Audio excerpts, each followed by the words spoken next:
1, 2, 3, come on.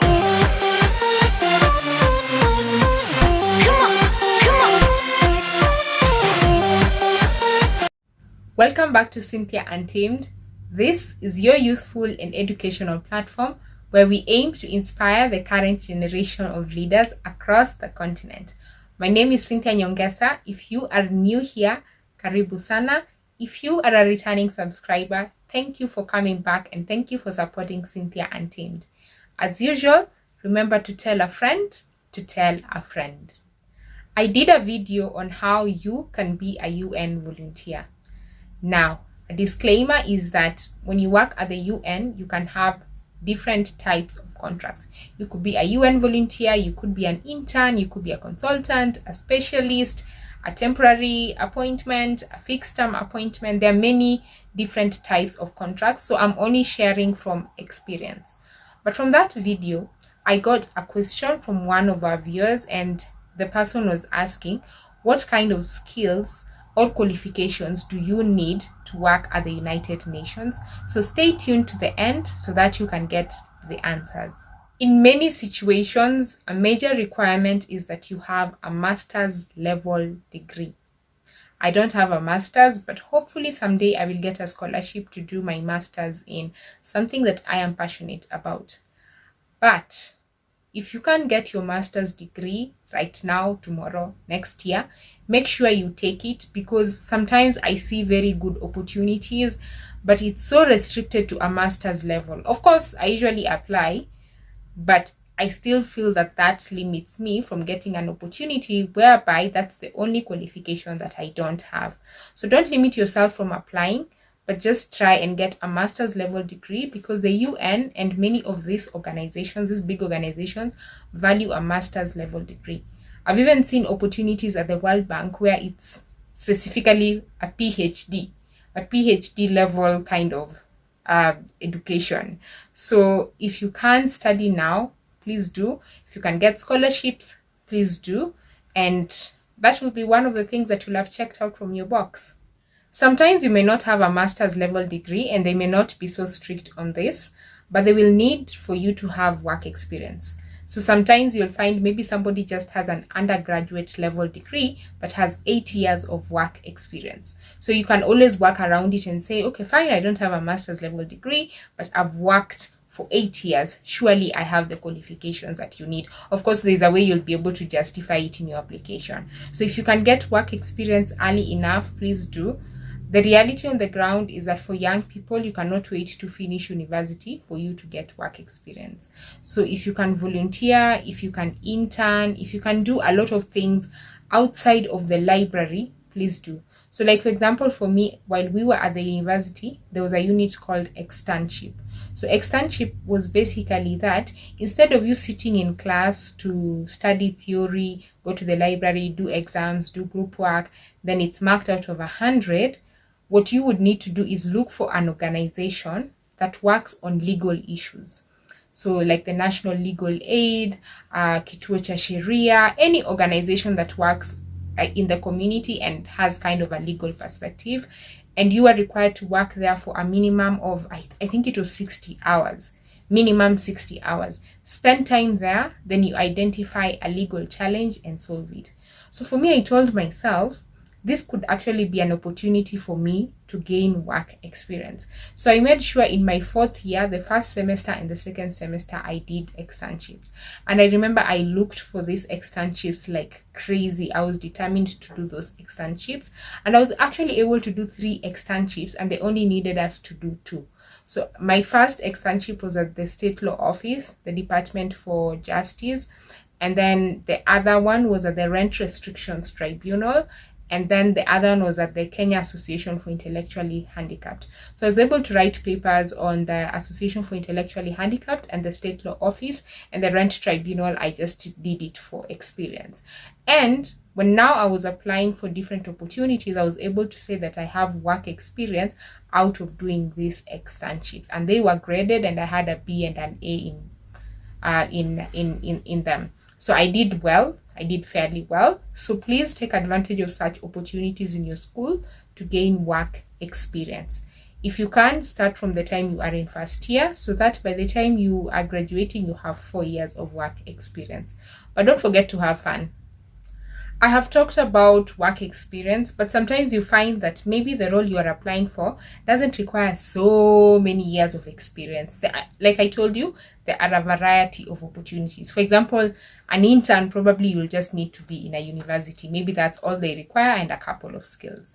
So like in the role that I was applying for, it had to be a young person who's been able to engage in the community and done something in communication for at least 2 years. But this young person did not need to have a degree from the university, as long as they were between 18 and 24 and they were passionate about children and young people, and they were able to do the things that they needed to do them. It was called the Youth Advocates Program.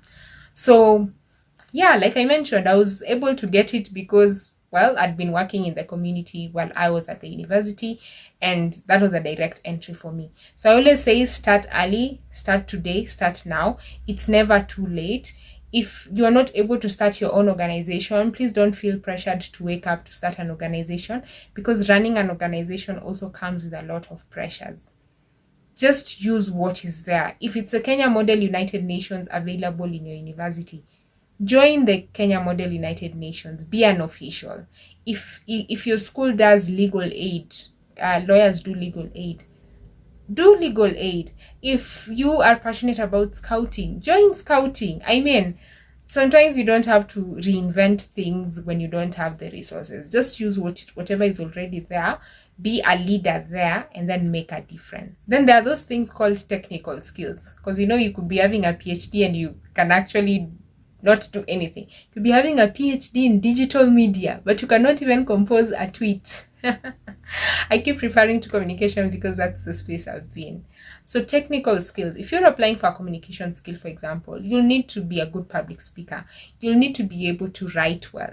You'll need to be able to engage with the media. You'll need to be able to plan events. You'll need to be able to create content on social media, to be able to measure and evaluate content on social media, to be able to bring partners and influencers to speak up for your cause.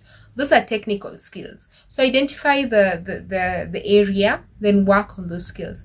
If it's education, for example, you'll need to know how to run a program on education. You'll need, for example, if it's early childhood education, you'll need to have a background understanding of what early childhood education is. Those things they call playgroup, PP1, PP2, the modalities of teaching children, the modalities of enabling children who are refugees, for example, to continue accessing early childhood education.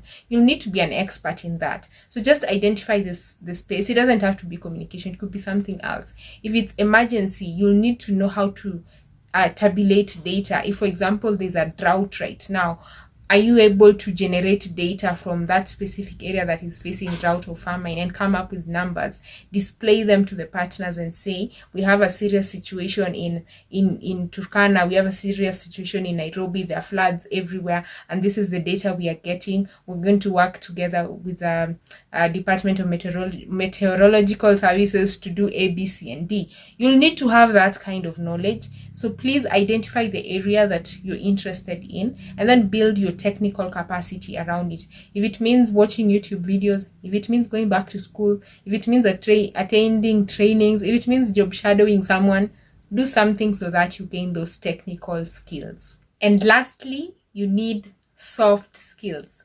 These are the things that they barely teach you in school. So if you are looking for an opportunity, not just at the United Nations, but anywhere else, you need to possess soft skills. Basically, these skills enable you to relate with people, because you could be good in mapping, you could be good in creating data, but you don't know how to relate with people. One of the soft skills that you will need is teamwork. In many instances, you'll be required to do a lot of things in teams. It won't just be you delivering results for the group of people that you work for. It could mean that you are working under a supervisor, you are working under a specialist, and sometimes you will have to, many times, in fact all the times, you will have to run your work through these people. In other instances, you may be required to put your heads together and think around a particular issue. For example, you could be thinking about how to utilize your resources more effectively. Possibly you've done your analysis and you've realized maybe there's some wastage here. Maybe we could maybe we're overspending in this segment and more money needs to go to this segment. So you'll need to work with people to design and innovate solutions around such issues. So learn how to work in teams, and trust me, you will really succeed. Do not underestimate this. You need to be a person who respects other people. You need to respect their religion, whether they are Christians, whether they are Muslims, Buddhists, whatever it is, whatever religion, faith they practice, you have to respect it. You cannot be that person who says, oh, you're from that segment of belief, and then you say, no, I'm not going to associate with you. That is lack of respect. You must also respect the culture. Culture is very different. For example, like here in Africa, you must always greet your elders. That's one aspect of culture. So you get to interact with different cultures. People will be coming from across the globe. They'll not just be coming from Kenya. Some will be from South Africa. Some will be from Asia. Others from Brazil. Others from countries probably you've never heard of. I had never heard of Bhutan until I started working there. I was like, Bhutan? Where is Bhutan? So you'll see, you'll need to interact with these people. They'll tell you about where they're from. They'll tell you what they like. They'll tell you their experiences. So you should also be that person who accommodates others so that you can also be accommodated. And you're also able to talk about the positivity of your culture. If you're in Kenya, if somebody's from another country, another continent, and they ask you, what place can I visit in Kenya to enjoy local food, you could name a place. If they ask you what game reserve could I go to for the weekend, you need to recommend those places. So it's really a matter of you understanding that people will not be like you. Trust me, people, if you are this person who lives in a cocoon, you will meet so many different people, and you have to treat each person with the respect that they deserve, because at the end of the day, we look at the principles that this person is a human being. So you respect them by virtue of them being a human being, and they accord you with the same respect. So if you do not tolerate different cultures, different beliefs, different religions, my advice to you is that this is a time to start practicing that. This is not compulsory, but it's advantageous. I look at myself and sometimes I wish that I had taken French in high school, because at the United Nations there are 6 main languages and French is one of them.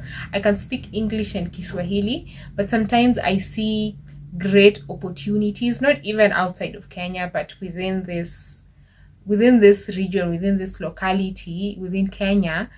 And sometimes they say French is an added advantage or Arabic is an added advantage, and I can't speak those languages. So if you are watching this and you are about to join high school, I'd really recommend that if your school teaches Arabic, if they teach French, if they teach German. I've mentioned those 3 languages because I don't know which school teaches any other, like the Kenyan system. I don't know which Kenyan system school teaches any other foreign language aside from those 3. Okay, at least the young people I've interacted with have either had Arabic, French, or German in their schools. In some schools, they even had French and German. Some schools only had French. So if you have that opportunity to learn the basics of a foreign language, take it, and don't just think of KCSE. Think of it as an opportunity for the future, because in the future you'll be able to be a translator, you'll be able to write books, you could work in any region. You find that a lot of countries in West Africa speak French. You'll have that advantage. Learn a foreign language. And also don't be afraid to learn, because you'll find a lot of people, maybe when they start learning French in Form 1, you'll realize that not all of them had learned a foreign language when they were in primary school. They're only starting to learn the basics in Form 1. So take advantage of that and learn a foreign language. Learn the basics so that by the time you are done with the 4 years, if you need to advance, maybe if you need to go to Alliance Francaise or God Institute, you're only now coming to build on it. And it's also because sometimes you'll find when you work at the United Nations, you will also travel. So like for me, I've been to Germany 2 times, and the main language in Germany is German. But there are people who speak English. Actually, there are people who speak English, especially if you go to Bonn, because that's where the headquarters of the United Nations are. You will find people who speak English. But I remember when I first went to Germany, I went through Cologne. Cologne is where, if you want to go to Bonn, you go through Cologne. It's the nearest airport, and then you take a bus and go to Bonn. And I remember when I got to Cologne, you can imagine I had never been to Europe. I'd never been on an electric train. I'd never used I'd say an organized system of transport. You know how generally in this region in Africa, how the transport system is. I'd never used that kind of system. And when I got to the airport, I really struggled to find someone who could give me directions in English and show me how I could get to the hotel I was going to. So I had it on the map, because I'd been told, make sure you have a map of the hotel you're going to so that you can ask. But every time I approached a person, they couldn't speak English and I couldn't speak German, and that was such a struggle. It was such a, you can imagine, this was my first time in Europe. I didn't even know Bonn is another city besides Cologne. I thought like Bonn is a city inside Cologne, or Bonn is a neighborhood in Cologne. I didn't know that. It was such a struggle. I didn't even know, like, how do you exit? When you exit, where do you go? And I remember the only thing that saved me is on that day I saw buses outside the airport. So when I went to that bus stop, I didn't know which bus to get into, and the people who were standing there couldn't speak English.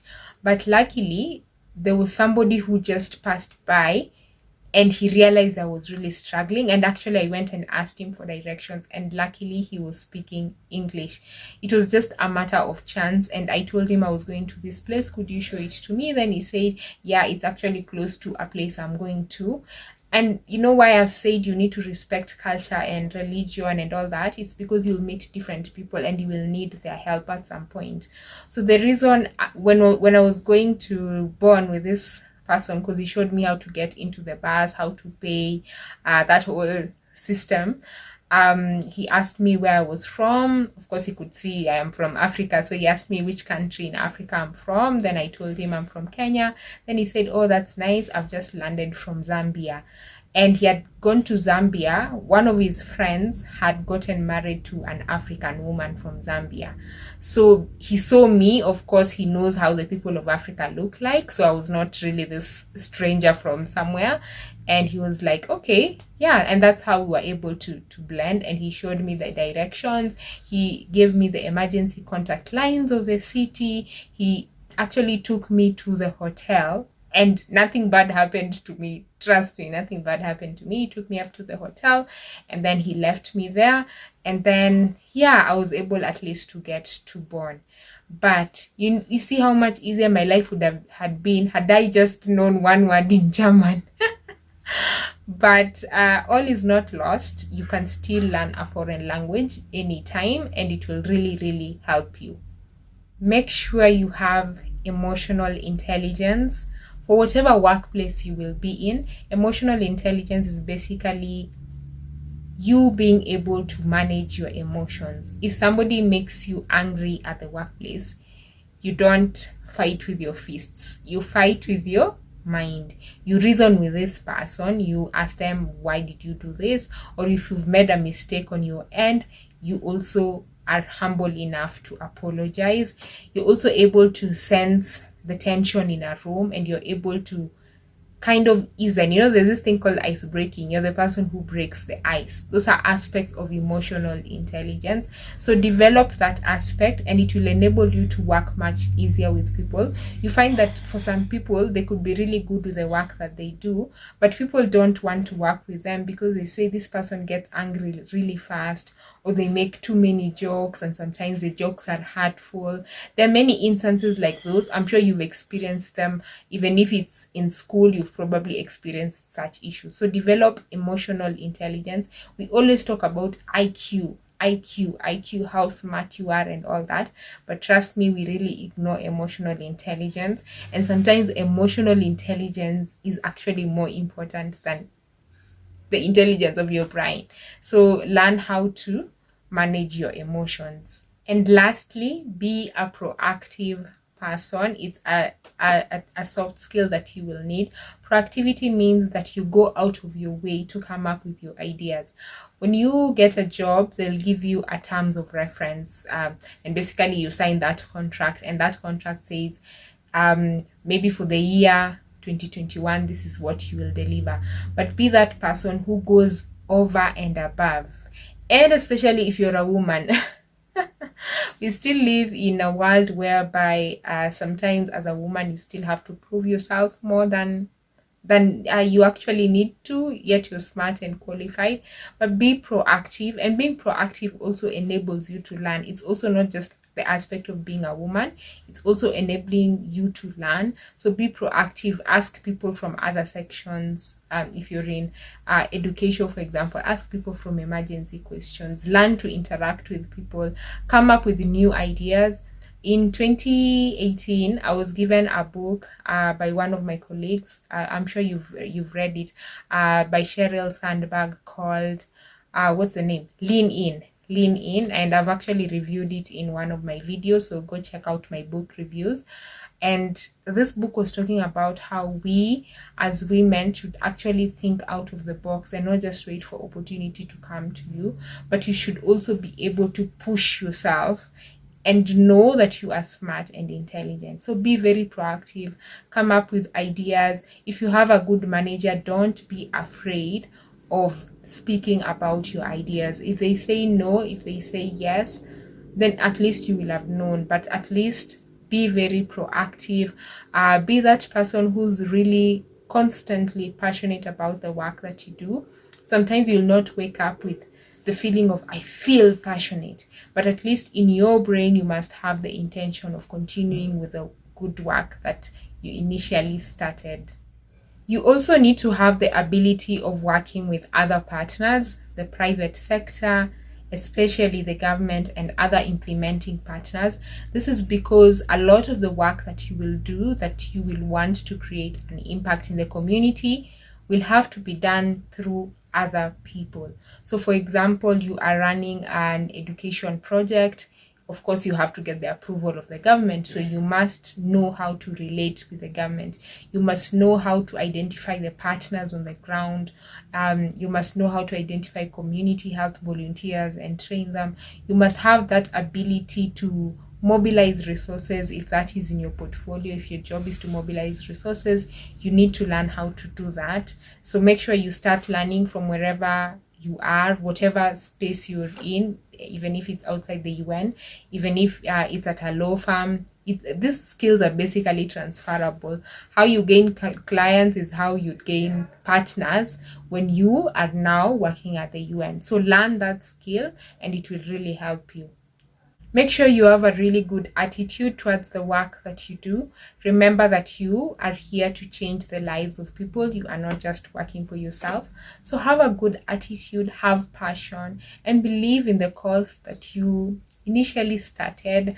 An attitude really makes all the difference. It will help you to a good attitude will really help you to overcome some challenges, because there's no place that you can say everything is just easy. You just wake up and things just happen. If you make a mistake, learn how to do it. If you don't know how to do something, ask. Let me give an example. There was a time I'd been asked to draft a letter to a government official, and I drafted it the way I knew how to draft letters. You know, the way they teach you in high school or university, you write the heading here. You write the address here and there, you start with the reference, then you write the letter, you sign it off. And I remember when I was given that work, I wrote it the same way I knew it. But now when I took it for approval, they said, no, this is not the template we use. You need to rewrite it. Then I wrote it again. I wrote it. When I finished, I took it. Then it wasn't approved. Then I took it again and took in the recommendations I was given, then wrote it again. Then they gave me a template I could use, a letterhead I could use, and that's when I used it. So I think it was only after the 4th time, if I'm not wrong, of drafting that letter that it was actually approved. But I did it with a very good attitude. I didn't feel like I was being disturbed or I was being made to suffer unnecessarily. I just did it with a good attitude, and now I know how to draft specific kinds of letters. So just have a good attitude and it will take you far. And lastly, the bonus point of the day: you need to diversify your career portfolio. I have mentioned this in several of my videos, that you need to diversify your career portfolio. Diversifying your career portfolio means that you are not just stuck into one segment of skills. If you are a person who is, I'll keep using my example, I am a lawyer, but I work in communication and advocacy. So that means aside from being in law school and learning how to draft bills and learning how to advocate basically in court, I need to know how to run a campaign, because in many instances you find that I need to run a child protection campaign, for example, ending violence against children. It is a legal issue. Violence against children is a legal issue, and it's mentioned in Article 53 of the Constitution, the rights of the child. And then, of course, there's the Children's Act and many other laws that protect children. So I have that understanding. But do I have an understanding of ensuring those laws can actually be translated into a communication campaign so that young people are able to respond to it, stakeholders, leaders, governments are able to respond to it? I remember I went to a school in Dandora. You can watch the video as well. And I asked them whether they had seen any of our campaigns, and they said, yes, we've actually seen the end violence campaigns on children. It's called Spot It, Stop It. They've seen that campaign. And you see, it's a legal issue, but the children that you want to speak to, when you say, child, if you see anything bad, if you see any form of violence, report it. Will they be able to understand that language? Because I cannot go and tell a child, a person who hits a child commits a crime. That is not the language of a child. I need to put it in a way that a child can understand the legal thing that I am talking about. So that's why you really need to diversify your career portfolio. If you want to learn how you can diversify your career portfolio, join us on the Centonomy Career Hub on the 11th of September. We will have speakers like myself, Santa Ndirangu, Waihiga Mwaura, Musalia Mwenesi, and Sharon Mwangi, and we'll be speaking about different aspects of diversifying your career portfolio. If you want to be part of this event on the 11th of September, make sure you register using the link in the description bar below, and I really look forward to seeing you there. As usual, thank you so much for being part of Cynthia Untamed, your youthful and educational channel. Let's keep the conversation going. Comment below or follow me on social media, on Instagram at CynthiaOprah_Nyongesa, on Twitter at Cynthia_Oprah, and check out the inspiring stories of young change makers in Africa on CynthiaUntamed.com. Remember to tell a friend to tell a friend, and I will see you in the next episode.